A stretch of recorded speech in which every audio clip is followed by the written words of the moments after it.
Everyone, a very warm welcome to the channel that was by Ankita.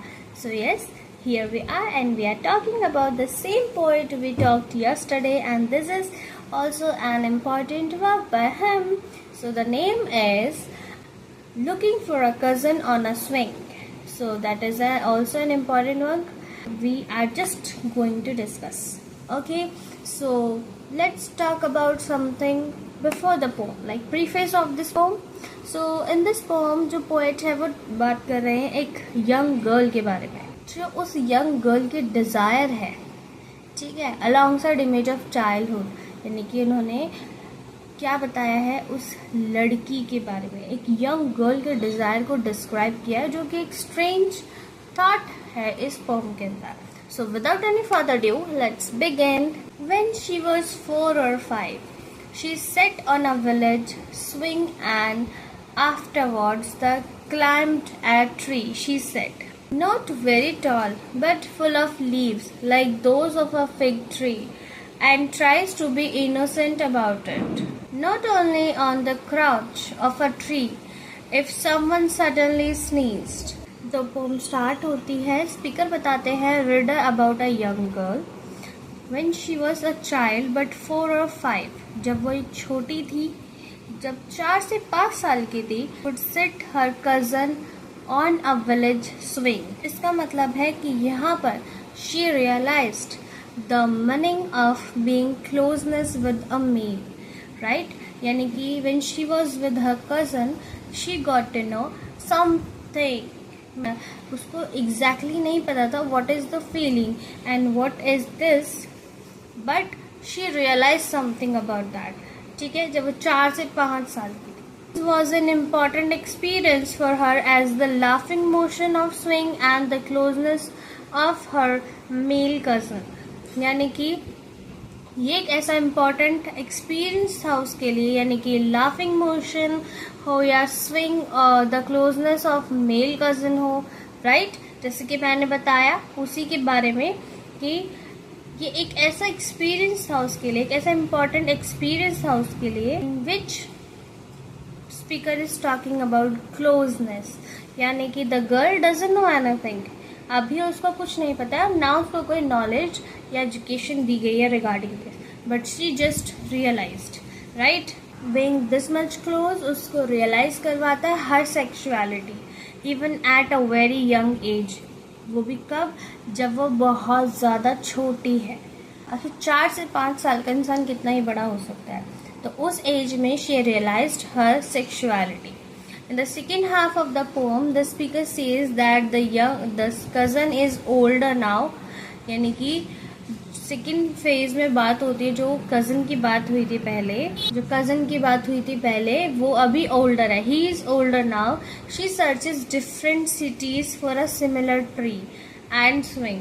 तो अभी यहाँ पे क्या दिखाया है उसके डिजायर को कि she searches for a different cities for a similar tree, यानी कि similar tree that's mean something is talking about related to his cousin. जो सिमिलर ट्री है जो वो दूसरे शहरों में ढूंढ रही है.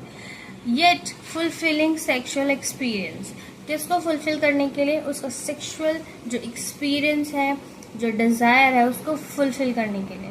सच age that she had when she was a child. कैसा एक्सपीरियंस करने के लिए?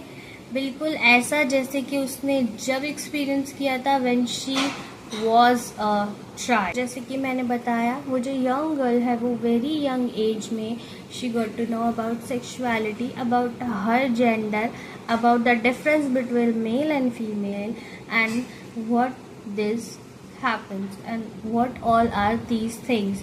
सो वेरी यंग एज में उसको इन सब चीज़ों के बारे में पता चला because of her male cousin के बारे में, कज़न की वजह से.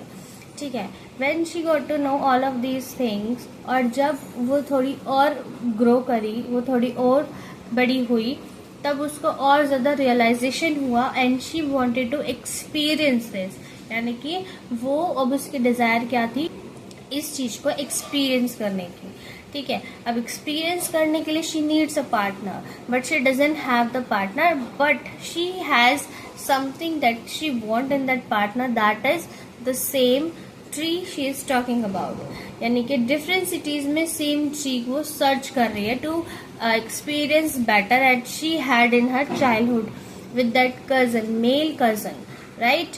तो ये इस पोम में बात करी है about a desire of a young girl. This is not a bad thing to talk about. I hope you are getting my point. What is in the poem? See, we are reader and we read everything. So do not ashamed of any work. Don't worry that you are playing in front of anyone. Just don't be ashamed for that. This is a natural thing and this is an important aspect of your life, right?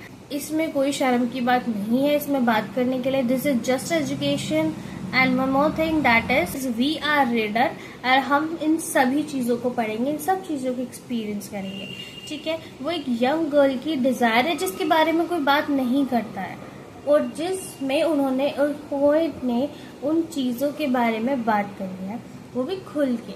ये एक natural चीज़ है, इससे हमें ashamed feel नहीं करना चाहिए। ये एक इम्पॉर्टेंट चीज़ है जो होना ही चाहिए, right. So just don't be uncomfortable with this pome. ये एक बहुत बहुत बहुत नेचुरल चीज़ है, और आज नहीं तो कल you will just experience this, right. Everyone will experience once in the life, not in once. First time, once will be first time, but after that it will be regular. So just don't be uncomfortable with it. This is a reality and accept your reality. So that is all for today, everyone. I hope you got to know what I am talking about in this poem and what the poem is all about. This is such an important work as per my understanding, and it is as well as important for you too.